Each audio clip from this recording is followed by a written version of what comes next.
Doctor Asif Nazrul একটা নয়া mission নিয়ে মাঠে নেমেছে। রাজনীতিতে নতুন একটা প্রজেক্ট হাতে নিয়েছেন ডক্টর আসিফ নজরুল।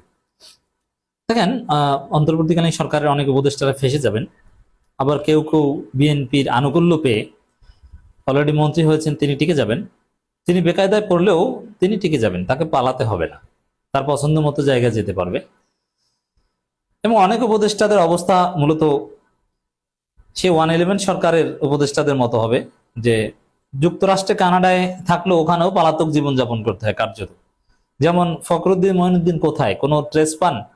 একবার একটা ছবি ভাইরাল হয়েছিল যে বিড়ি খায় রাস্তার পাশে দাঁড়িয়ে আমেরিকায় কোন একটা স্টেটে, তো ওটা নিয়েই সে বেকায়দা। এমন অবস্থা মনে হয় যেন তাকে ওখান থেকে ধরে আনবে। কি জিল্লতির জীবন! তো এই অন্তর্বর্তীকালীন সরকারের উপদেষ্টারা যেহেতু গাদ্দারি করেছে, তারা মেটিকুলাস ডিজাইন ইলেকশন ইঞ্জিনিয়ারিং করে বিএনপিকে ক্ষমতা এনে দিয়েছে, জনগণের ভোটাধিকারকে ডিস্টর্ট করেছে, ভিন্ন খাতে প্রবাহিত করেছে।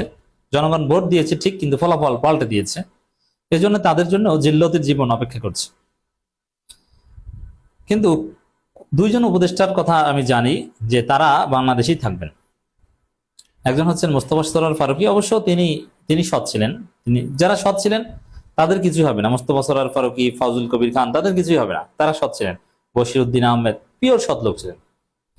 কিন্তু আহ আসিফ নজরুল, তিনিও দেশে থাকতে চান, তিনিও পালাবেন না। আবার আসিফ নজরুলের উপর জনগণের প্রচন্ড ক্ষোভ, বিশেষ করে জুলাই অভ্যুত্থানের সাথে যারা গাদ্দারি করেছেন অন্তর্বর্তীকালীন সরকারের উপদেষ্টাদের মধ্যে, তাদের মধ্যে আসিফ নজরুল একজন। কিন্তু আসিফ নজরুল আবার বিশ্ববিদ্যালয়ের শিক্ষকতার চাকরি জীবনে ফিরে যেতে চান এবং কিছু একটা করতে চান, রাজনীতি প্রাসঙ্গিক থাকতে চান, বুদ্ধিজীবী হিসেবে বা কোনো থিঙ্ক ট্যাঙ্ক করে, যেভাবে হোক না কেন। আর বিএনপি সরকার যদি কোনো কিছু বানায় তাহলে তো আরো ভালো। এখন শুধু বিএনপি বানালেই বহাল তবিয়তে আসিফ নজরুল থাকতে পারবেন না। যেহেতু আসিফ নজরুলকে অ্যাটলিস্ট মন্ত্রী বানাবে না, যেমন আসিফ নজরুল যদি বিশ্ববিদ্যালয়ে চাকরি করতে যান কিংবা ঢাকা বিশ্ববিদ্যালয়ে ভিসি হতে চান, বিএনপি সরকারই বানাবে। কিন্তু জামাতের অনুকম্পা ছাড়া, জামাতের কাছে গ্রহণযোগ্য হওয়া ছাড়া টিকতে পারবেন না। যেমন শিবিরের ছেলেরা যদি অ্যাকসেপ্ট না করেন, মেনে না নেন, তাহলে কোনো ভিসি ঢাকা বিশ্ববিদ্যালয়ে টিকতে পারবে না। তাই বিএনপি হলেও মিনিমাম গ্রহণযোগ্যতা থাকতে হবে জামাত শিবিরের কাছে। আসিফ নজরুল এখন ওই ধান্দা খুঁজছেন যে বিএনপিকে তো ইলেকশন ইঞ্জিনিয়ারিং করে ক্ষমতা এনে দিয়েছি, তারা হয়তো বা পরিস্থিতি স্বাভাবিক হলে কিছুদিন পর আমাকে কিছু একটা দিবে, কিছু একটা বানাবে। কিন্তু জামাত যদি এটা অ্যালাউ না করে, তাহলে তো জামাত আমার জীবন তামা তামা করে দিবে। আর জামাত সিদ্ধান্ত নিয়েছে এটা, অন্তর্বর্তীকালীন সরকারের উপদেষ্টারা যারা এই কারচুপির সাথে জড়িত, জামাত তাদেরকে ছাড় দিবে না। স্বাভাবিকভাবে আসিফ নজরুলকেও ছাড় দিবে না। ছাড় দিবে না বলতে, জামাত তো মবে বিশ্বাস করে না। জামাত কারো বিরুদ্ধে মামলা করে, কারো বিরুদ্ধে রাজনৈতিক প্রতিবাদ করে, নানানভাবে তার জীবন তামা তামা করে দিবে, মবের মাধ্যমে না। সেই জায়গায় আসিফ নজরুল এখন এই যে নয় মিশন হচ্ছে যে বাংলাদেশে থাকা এবং বিএনপি সরকারের কাছ থেকে কোনো একটা মূল্যায়ন পাওয়া, বিনিময় নেওয়া। যেহেতু ক্ষমতা এনে দিয়েছি বিএনপিকে, বিনিময় তো পেতেই পারে, দাবি করতেই পারে। আর বিনিময় পেলে জামাতের কাছে মোটামুটি গ্রহণযোগ্য হয়ে টিকে থাকা। এ কারণে আসিফ নজরুল এখন জামাতকেও পান দেওয়ার চেষ্টা করছেন, আবার সুশীল সেজে সবার কাছে একটু গ্রহণযোগ্য হওয়ার চেষ্টা করছেন। মানে নতুন কোন মিশন, নতুন কোন ধান্দা এটা। দেখেন, এটা বুঝবেন কি হবে যে আসিফ নজরুল এই কাজ করছেন। শেখ হাসিনা শারীরিকভাবে নেই, কিন্তু তার রাজনীতিটা রয়ে গেছে আসিফ নজরুল। মানে আসিফ নজরুল আবার আওয়ামী বিরোধী সেজে অ্যাক্টিভিজম করে প্রাসঙ্গিক থাকার চেষ্টা করছেন রাজনীতিতে।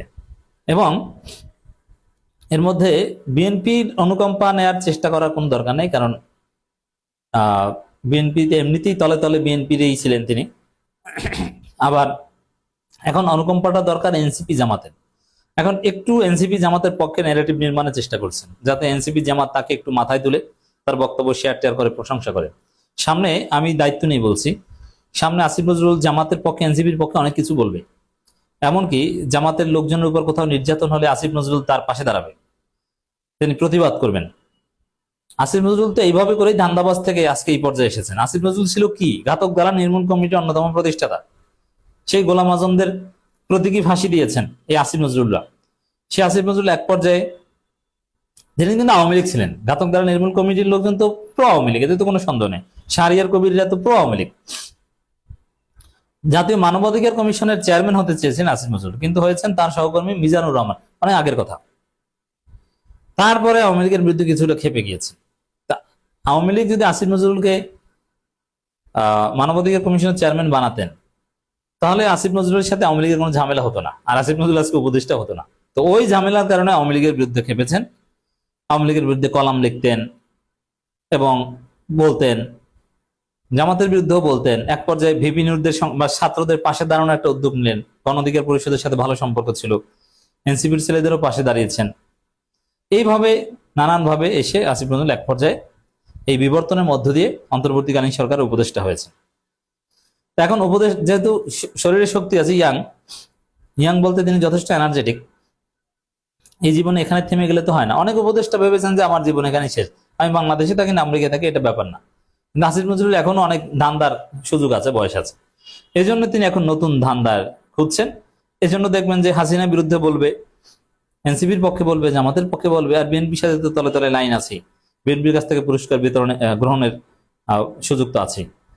দেখেন কি করেছে, শেখ হাসিনা শারীরিকভাবে নেই, কিন্তু তার রাজনীতিটা বাংলাদেশে রয়ে গেছে। এই মন্তব্য করেছেন আসিফ নজরুল, তিনি ফেসবুক পোস্ট দিয়েছেন। এর মানে কি, যে আসিফ নজরুলকে দরকার আছে এখন আওয়ামী লীগের বিরুদ্ধে। শেখ হাসিনার রাজনীতি শিরোনামে তিনি পোস্টে লেখেন, শেখ হাসিনা দেশে নাই বহুদিন, কিন্তু সত্যি কি নেই? আমার মনে হয় তিনি আছেন, শারীরিকভাবে নেই, কিন্তু তার রাজনীতির রয়ে গেছে বাংলাদেশে। তার রাজনীতির কিছু মূলমন্ত্র ধারণ করে আছে, আর পতন আন্দোলনের মানুষও কেউ নেই এখন। এই হাসিনার রাজনীতির মূলমন্ত্র এবং এটার বিরুদ্ধে আমাদের কাজ করতে হবে, এটাই তো জামাতে এনসিপির কথা এখন। তো ওইটাই এখন আসিফ নজরুল বলছেন, হাসিনা রাজনীতির মূলমন্ত্র আছে, অতএব দেশকে ফেসিবাদ মুক্ত করতে হলে জামাত এনসিপি কে লাগবে। এটা জামাতের রাজনীতির, এনসিপি রাজনীতির ন্যারেটিভ, ওইটাই এখন আসিফ নজরুল বলছেন। তার রাজনীতির ব্যাখ্যা দিয়ে তিনি লেখেন, কি ছিল তার রাজনীতি? এক, মালিকানা রাজনীতি। তিনি মুক্তিযুদ্ধের মালিকানার রাজনীতি করতেন। তিনি তার অনুগতরাই কেবল যুদ্ধটা করেছেন, বাকি কেউ না। তাই তার পক্ষে না থাকা মানে মুক্তিযুদ্ধের পক্ষে থাকা, তার পক্ষে থাকা মানে মুক্তিযুদ্ধের পক্ষে থাকা, তার বিরোধিতা মানে মুক্তিযুদ্ধের বিরোধিতা করা। যে কাজ পক্ষের মানুষের জন্য জায়েজ তা অন্যের জন্য শাস্তিযোগ্য। মানে এই যে কথা, এটা তো জামাতের কথা। এর মানে মুক্তিযুদ্ধ নিয়ে শেখ হাসিনার যে রাজনীতি, এটা রিফিউট করাই হচ্ছে জামাতের প্রধান কাজ। আবার দেখেন জামাতকে কিভাবে খুশি করছে। দুই, ট্যাগ দেওয়ার রাজনীতি। কথায় কথায় রাজাকার, মুক্তিযুদ্ধের চেতনা বিরোধী, পাকিস্তানপন্থী ছিল, এইসব এই ট্যাগ দেয়া তার অন্যতম হলমার্ক। আর সেই আসিফ নজরুল লিখছেন যে এই ট্যাগের রাজনীতি এখনো আছে, যত্রতত্র ট্যাগ দেওয়া হচ্ছে নানান কিছু। এর মানে কি বাবা, হ্যাঁ, আসিফ নজরুল রাজাকার ট্যাগ দেওয়ার বিরুদ্ধে বলছেন, স্বাধীনতা বিরোধী, পাকিস্তান প্রেমী এই ট্যাগ দেওয়ার বিরুদ্ধে বলছেন, জামাতের পক্ষে বলছেন, এনসিপির পক্ষে বলছেন, এরকম সামনে আরো অনেক কিছু বলবেন। কিন্তু এর পিছনে ধান্দা আছে। আসিফ নজরুল পিওর বাট পারলো, আমি চিনি তাকে ব্যক্তিগতভাবে। তার ধান্দা হচ্ছে বিএনপি কিছু একটা তাকে বানাবে, আর জামাত এনসিপি যেন তার পাশে থাকে, তিনি জামাত এনসিপির পক্ষে অ্যাক্টিভিজম করবেন। ধান্দাবাজি কত প্রকার কি এভাবে আপনাদেরকে আমি শেখাচ্ছি, চিনাচ্ছি।